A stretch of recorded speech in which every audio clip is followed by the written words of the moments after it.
Les playoffs continuent en NBA, ici Dorado, j'espère que vous avez la forme pour une nouvelle émission L'Expert où je vous partage mes analyses, mes conseils pour vous aider à parier la NBA. 3 rencontres au programme qu'on va décortiquer ensemble. Si vous êtes nouveau, n'hésitez pas à vous abonner à la chaîne YouTube, d'activer la cloche des notifications pour ne louper aucune des prochaines vidéos et de me suivre sur les différents réseaux sociaux. Tous les liens sont dans la description de la vidéo. Pas de Dorado Show aujourd'hui, normalement c'est tous les jeudis à 20h, on aborde un thème dans les paris sportifs dont vous pouvez retrouver les anciens épisodes sur Spotify et Apple Podcasts. Les liens sont aussi dans la description. Problème sur le site web que je dois régler et donc du coup c'est plus ma priorité avant toute chose, avant de faire l'émission du Dorado Show. Donc on se retrouve la semaine prochaine à 20h normalement sur Twitch pour l'émission.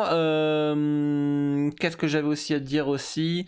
Je crois que c'est tout. J'espère que vous avez passé une belle soirée, hein, les amis. Hier, j'avais absolument rien parié en NBA. Je sentais quand même, j'ai assez d'expérience en NBA pour me dire... attention, il manque Ja Morant du côté des Grizzlies, il manque Giannis Antetokounmpo du côté du Heat. C'est vrai que les Lakers et Miami, ça pourrait être intéressant hier soir. Et encore une fois... la NBA qui nous montre à quel point c'est un championnat des plus difficiles à parier, où Memphis et Milwaukee dominent leur adversaire. Certes, c'était un match primordial à gagner, mais il y a une différence encore une fois pour les Bucks notamment de gagner un match et revenir à 1-1 et gagner de plus de 7 points. Voilà, et malgré l'absence de leurs meilleurs joueurs, les deux équipes ont dominé leur adversaire. Donc même si quand il manque le meilleur joueur dans une des deux équipes, ton pronostic, si t'as parié le Heat ou les Lakers, il est pas fait.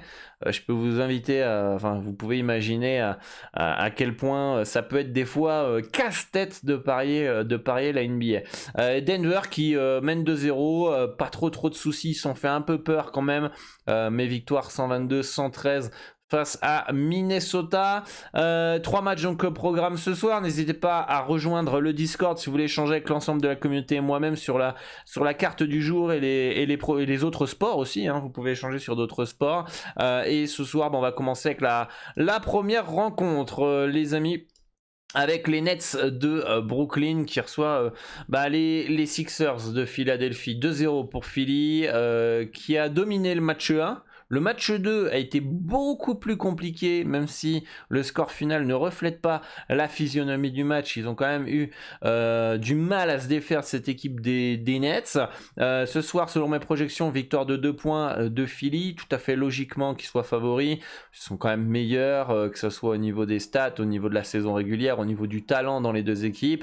Les bookmakers les mettent aussi favoris, mais pas autant favoris que ça, hein. Moins 4,5 comme vous pouvez le voir à l'écran ici. Ça fait que on a un écart de 2 points entre mes projections et les bookmakers. Ça me paraît trop léger. Je pense qu'on est sur un spot net. En fait, si vous comparez un petit peu l'écart de points qu'il y a eu entre les deux matchs à Philadelphie, de moins 10,5 pour Philly, et que pour jouer à l'extérieur, ils sont à moins 4,5, je pense pas que le fait juste de jouer à domicile ou à l'extérieur, ça fait qu'il y a 6 points d'écart. Généralement, les bookmakers, pour les équipes qui jouent à domicile, le fait de jouer à domicile, ça te donne 2,5, 3 points d'avantage pour jouer à domicile. Ça, c'est plutôt les pondérations qu'ont les bookmakers au niveau de l'avantage à domicile. Donc logiquement, on aurait dû avoir un plus 8,5, plus 8 en faveur de Brooklyn si l'écart était respecté, si les books avaient été logiques dans cet avantage du terrain, voire même un plus 6,5, plus 7, puisque évidemment on retirerait 2 points des Sixers, donc ça ferait moins 8, et on rajouterait les 2 points d'avantage du côté des Nets, ça ferait du moins 6, et on est clairement en dessous. On est quand même clairement en dessous. Il y a pour moi trop d'écart entre l'équipe à domicile et l'extérieur, enfin les handicaps entre domicile et extérieur. Ça montre qu'on est sur un spot 1 Brooklyn, où les books ils estiment que Brooklyn a plus de et le marché a plus de probabilité de gagner ce match-là à domicile, ils estiment qu'ils vont gagner au moins un match chez eux, ou du moins il y a de grandes probabilités, et ça sera soit celui-là, soit le prochain. Parce que sinon je m'explique pas du tout autant d'écart, ou alors ça justifie la value sur les 2 premiers matchs sur les Nets, même si ils sont pas restés dans l'handicap. En tout cas, je trouve quand même que l'écart entre l'handicap et à Philly et à Brooklyn est assez important. En tout cas, la différence.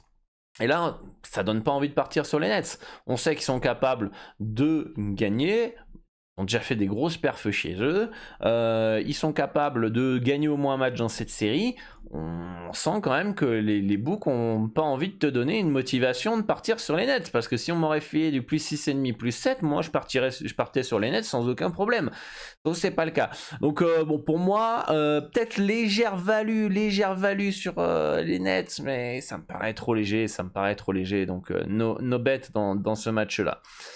Les Kings de Sacramento, est-ce qu'ils vont mener 3-0 ou est-ce qu'ils vont se faire recoller à 2-1? Match à Golden State, on connaît la différence de visage entre les Warriors et les Kings, enfin entre les Warriors à domicile et les Warriors à l'extérieur. On sait que les Warriors sont beaucoup plus costauds à domicile.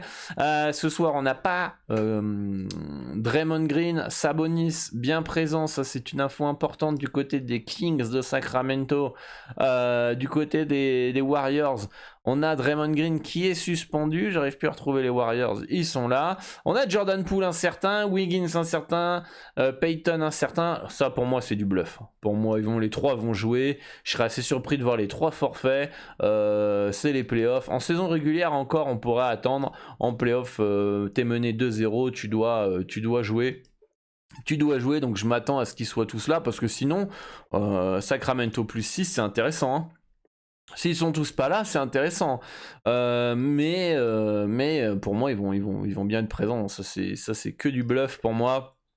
Draymond Green suspendu pour cette rencontre. Donc on devrait avoir des Warriors qui vont peut-être jouer small ball, à voir comment s'ajustent les Kings à cette stratégie. Pour moi, voilà, projection victoire 125-120 pour les Warriors. Spot Golden State, ça doit gagner au moins un match dans cette série. Il y a de bonnes chances que ça soit celui-là ce soir. Mais voilà, projection victoire de 5 points. Les books leur donnent une victoire de 6,5.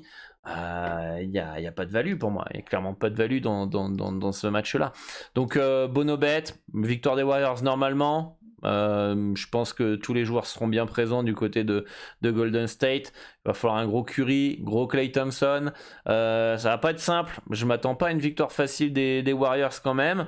Quoique, on l'a vu hier avec Giannis absent, Ja Morant absent. Ce soir, il n'y a pas de Draymond Green. Est-ce qu'on va pas avoir les Warriors qui vont écraser les Kings en toute logique, hein, c'est ironique, hein, la toute logique, hein, pour ceux qui sont au premier degré. Voilà, quoi, c'est pas simple encore une fois à parier ce match-là. Pour moi, rien à faire.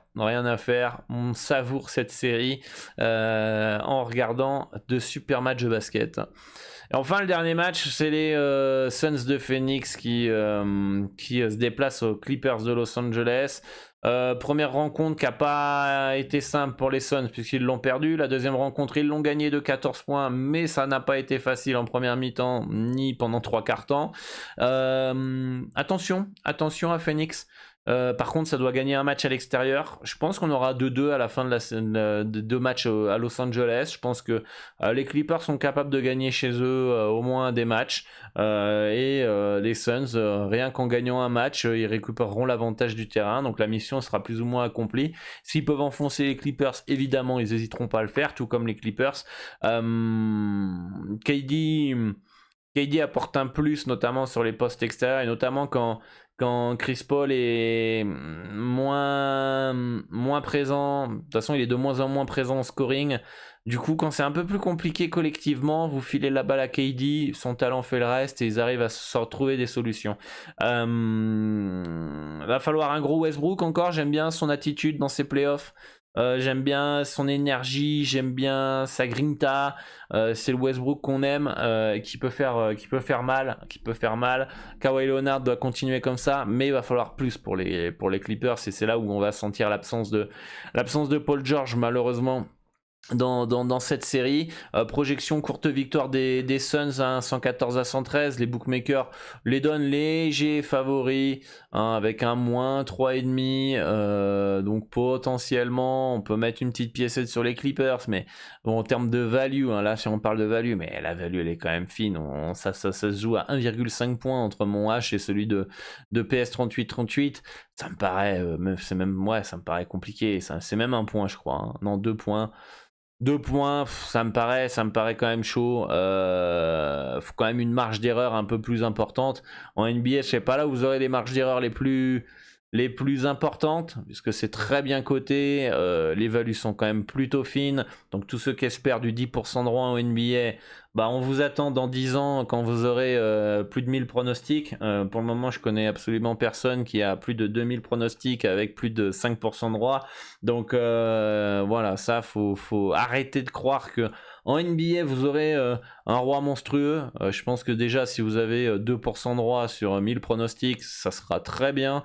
Et si vous avez 2% droit, faut s'attendre à ne pas gagner pendant 2000 pronostics. Ça, c'est les simulateurs de variance, c'est les mathématiques. Donc, si vous faites du 200 bêtes à l'année, vous pouvez être compétent, avoir du 2% droit et ne pas gagner pendant 10 ans. C'est pour ça que moi, je vous invite tous à faire d'autres championnats que la NBA et pas vous focuser uniquement sur la NBA. Moi, j'ai compris ça depuis plusieurs années maintenant.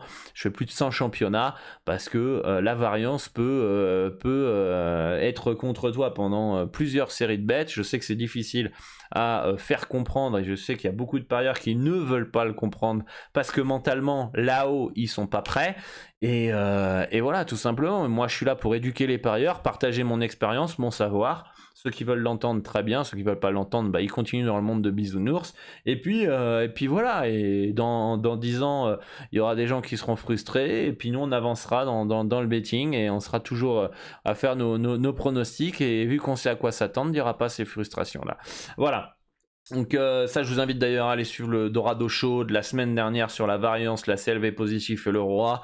Quelque chose qui va vous casser des croyances, va vous casser des mentalités dans les paris sportifs, qui va vous faire un pas de géant dans votre progression dans le betting. En tout cas, je l'espère.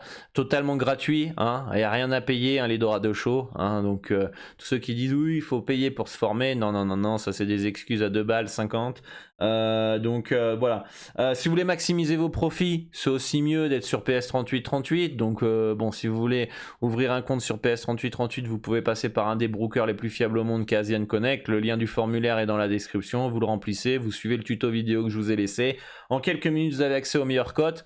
C'est mieux si vous voulez gagner de l'argent sur le long terme d'avoir des cotes à 1,95 au lieu d'un 70. Encore une fois, il y a des gens qui sont là. Oui, je comprends pas, je gagne pas sur le long terme. Ah oui, mais tu prends des cotes à 1,70 au lieu de prendre des cotes à 1,95. Je te laisse la différence quand même sur le long terme, ce que ça fait. Donc c'est sûr, sur le court terme, sur peut-être un mois, 2 semaines, tu vas peut-être pouvoir gagner avec des cotes à 1,70, mais tout de suite sur un an, sur 1000 bêtes, sur ce 1500 pronostics, même sur 500 bêtes, vous êtes mort. Donc voilà, moi je vous dis pas tout ça pour vous faire chier. Je vous dis tout ça pour vous faire progresser, vous faire prendre conscience et du coup, bah voilà, parier sur les meilleurs codes, c'est essentiel, tout simplement.